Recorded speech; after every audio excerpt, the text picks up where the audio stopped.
Genau dann lassen die Streckengegebenheiten qualitätsmäßig so nach, dass du doch noch ein etwas stärkeres Übersteuern kriegen kannst. Ne? Gerade im Nassen bei den beiden Ecken. Ausgang Exmühle, Ausgang Brünnchen ist immer eine bekannte Abflugstelle im Nassen. Was kann man da machen?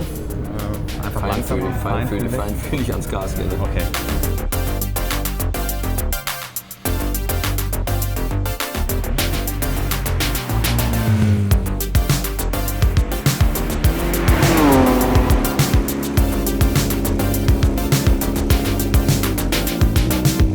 War es mal eine Runde, bin ich gespannt, was der Frank Stippler dazu sagen wird.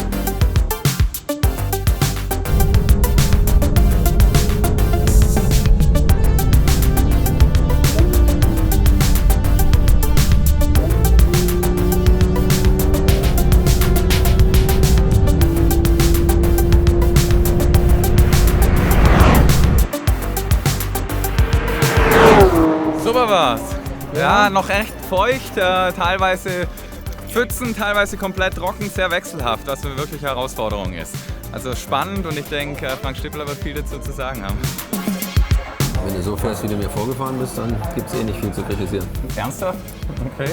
Aber mich würde vor allem auch interessieren, wie steigert man die Geschwindigkeit sicher? Also, dass ich irgendwann an der Bande lande. Das war heute Morgen, da war es noch nass. Entschuldigung. Nee.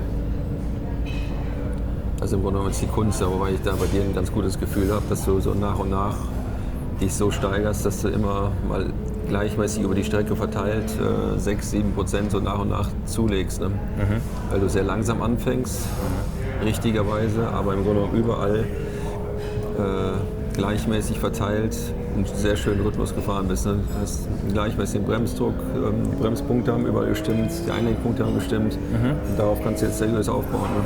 Das ist eher rar, weil die meisten hier natürlich, die schaffen es nicht, wie bei dir, die ganze Runde mit 70% von deinem oder des Autos Vermögen zu fahren. Ne? Die fahren dann eine Ecke mit 99% und wissen gar nicht, was sie tun. Okay. Die nächste Ecke bleiben sie fast stehen und du denkst, was macht er jetzt? Dann fahren sie mit 46%, von dem das Auto kam um die Ecke. Okay. Dann kommt wieder was, wo du sagst, die fliegen fast ab und fahren 101% die nächste Ecke, wo du sagst, ich komme kaum hinterher.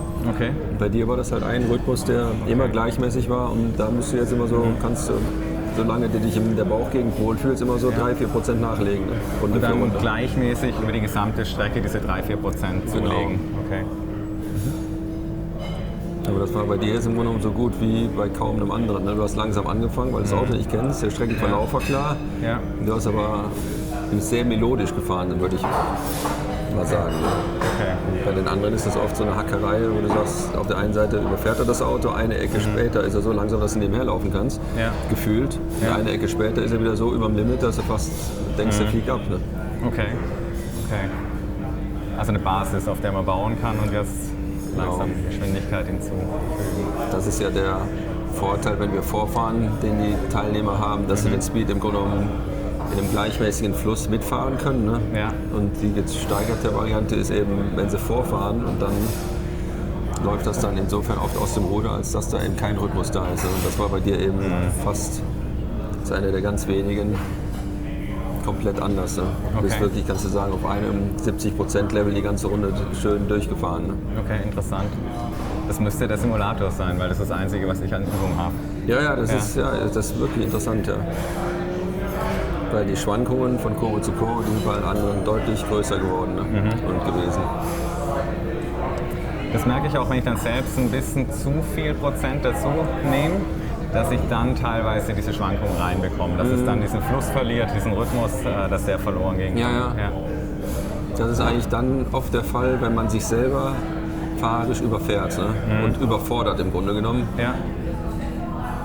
Dann ist dann mit zusammengekniffenen Hinternbacken eine Kurve so gerade noch im machbaren grünen Bereich gewesen. Ne? Und der Schockzustand, der hält dann bis zur nächsten Kurve an und dann die nächste Kurve wird dann viel zu langsam gefahren zum Beispiel. Ne? Oder eben total offline. Ja, was ich dann auch merke, was mir passiert ist, ich fahre dann zu schnell eigentlich rein und verliere dann den Exit Speed von der Kurve. Das ist Wobei du das nie hattest gestern. Gestern nicht, nee, da. Als du vorgefahren bist, ne? Da war das genau der Gegenteil, der Fall. Das ist mir heute Morgen mit noch etwas kühlen Reifen dann passiert. Da war dann eine Stelle etwas zu schnell. Und das Ja, das war natürlich anspruchsvoll, ne? Mit dem Sportreifen heute, mit den feuchten Bedingungen. Da ist ja wirklich der Reifen sehr nah an einem Slick-Charakter dran, ne? Wo die Abrisse sehr digital sind. Das Schwierige ist halt, wenn er einmal rutscht, dass er dann auch nicht aufhört zu rutschen. Ne? Okay. So ein Slick-ähnlicher Reifen auf einem feuchten Gebiet. Ja. Ja, mich haben auch alle gewarnt, dass er dann geholfen, habe ich wirklich langsam angehen lassen. Ja, ja. Nee, das ist mir nach Exmühle den Berg hoch passiert. Dort in der Kompression ist das Auto so unruhig geworden und dann oben ist sehr rutschig und da... Hast den Reifen ja mit den Feuchtstellen auch kaum warm gekriegt. Ne? Ja. Wir sind ja, glaube ich, 4 Runden am Stück gefahren und dann haben wir aufgehört mit 30 Grad. Da ist der Reifen immer noch nicht da, ne? Noch lange nicht. Und ihr fahrt ja viel härter. Ich habe ihn überhaupt nicht warm bekommen. Ja. Ja,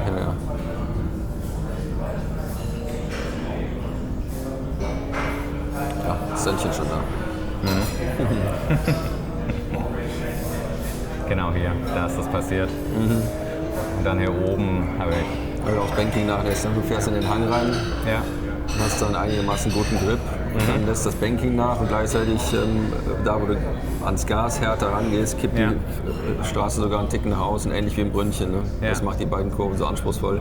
Okay. Im Grunde genommen bist du mit dem Kurvenfahren fertig und ziehst das Gas etwas härter auf und genau dann lassen die Streckengegebenheiten qualitätsmäßig so nach, dass du doch noch ein etwas stärkeres Übersteuern kriegen kannst, gerade im Nassen bei den beiden Ecken. Ausgang Exmühle, Ausgang Brünnchen ist immer eine bekannte Abflugstelle im Nassen.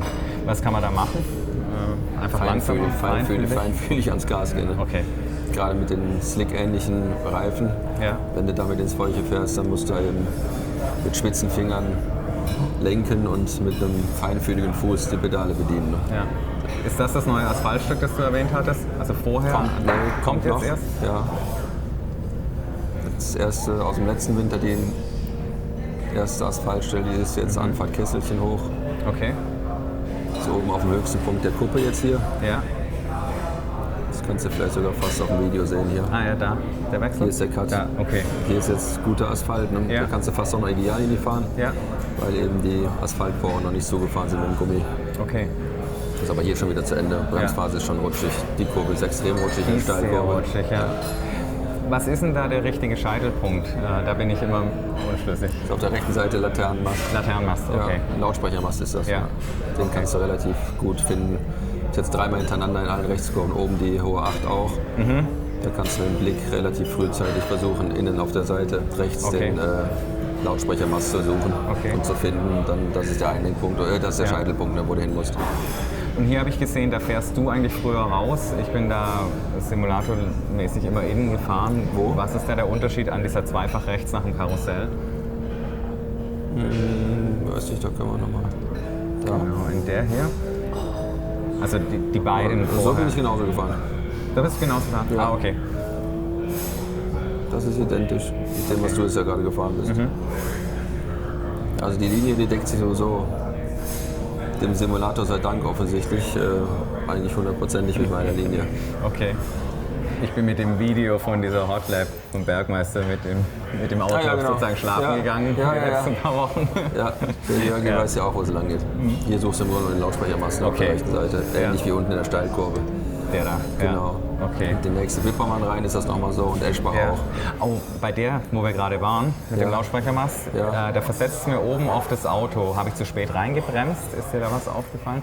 Da habe ich das Gefühl, dass ich manchmal zu weit in die Kurve reinbremse und dann gibt es einen recht argen Lastwechsel.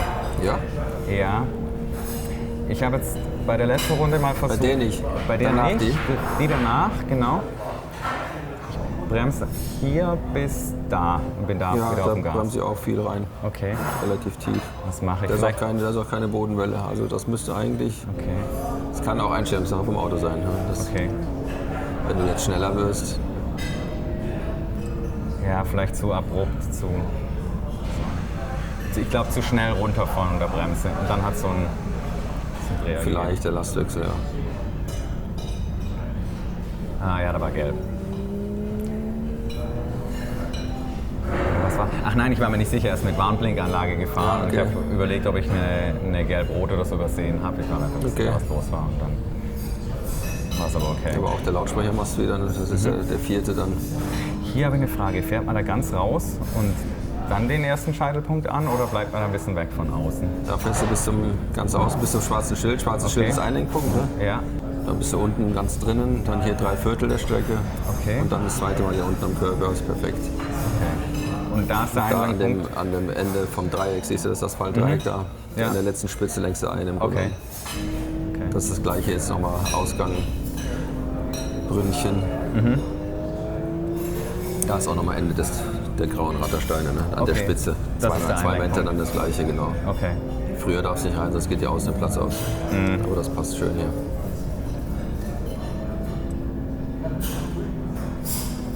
Hier ist neues Asphaltband, ne? Da fährst du im Regen, das haben wir heute Morgen gemacht, als ihr leider nicht da wart, sind wir nochmal Regenlinie komplett gefahren, aber ab hier ist Eiskurve, ist neues Asphaltband, da ist das noch so wenig befahren auf der Ideallinie, dass du da die trockene Linie auch unverändert fährst. Ne? Okay.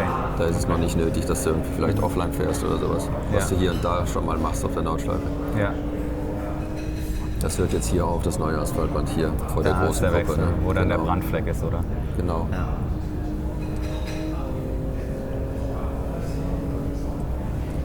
Und hier hattest du mir beim Fahren die Scheitelpunkte gesagt, das war der Laternenmast rechts, habe ich das richtig erinnert? Da war ich so beschäftigt. Hier war der erste Einlenkpunkt auf der linken Seite, war das Streckenpostenschild, da 176 oder was da steht, nach der Kuppe. Okay, ja. Aber das hast du instinktiv schon richtig gemacht nach deiner Computerfahrt hier. Das Streckenpostenschild. Okay. Das ist ein Einlenkpunkt, den du hast, der gibt sich von selbst, Ja. lässt dann drüber laufen, dann ist hier rechts nochmal ein Streckenpostenschild. Das ist der zweite Scheitelpunkt. So lange müsstest du innen sein, damit dir außen der Platz nicht ausgeht. Ja, ein bisschen zu früh dann. Post. Okay. Die Linie ist top, muss man wirklich sagen. Also das ist dann beeindruckend für Leute, die noch nicht real vor Ort waren. Da zeigt der Computer seine Wirkung. Hat's genutzt. Ja, das ist gut. Ja. Sehr schön. Genau, und da hattest du mir ja schon die Tipps gegeben. Und Genau, das ist das Einzige, da kannst du wohl einen Ticken früher rein kannst du. Und dann gegebenenfalls früher auch raus, wenn du möchtest. Also von dem rechten Curb früher ablösen, früher rein. Ja. Okay. Wagenlänge, ne? Ja. Damit du auch das Banking mitnimmst. Ne? Wenn du bist jetzt hier schon früher reingekommen, als du vorgefahren bist. Ja. Ja, genau. Du kommst jetzt von oben ein bisschen, das meinte ich. Ne? Hier ist das Banking Ja. und du fährst eigentlich von hinter dem Banking, fährst du im Grunde genommen erst nach unten. Ne? Ja. Du fährst von der Kuppe oben über die Kuppe nach unten. Ja. Und damit lupfst du das Auto eigentlich an, aber eigentlich willst du das Auto mit dem rechten Vorderreifen in dieses Banking reindrücken, ne? Damit du damit du von dem Banking profitieren kannst. Ne? Kann ich ja nutzen. Du profitierst eben erst da von dem Banking. Ja. Okay. Aber auf der Bremse, wenn du das Auto reindrücken willst, Habe ich nur so einen Dreher drin, oder? fährst du fast auf der planen Fläche oben. Das ist eigentlich verschenktes Grip-Level. Ja. Das ist von der Linie her das Einzige, was mir jetzt aufgefallen ist, was sich so nicht deckt mit meiner Linie. Das sieht gut aus. Schön. Wunderbar. Ja, super.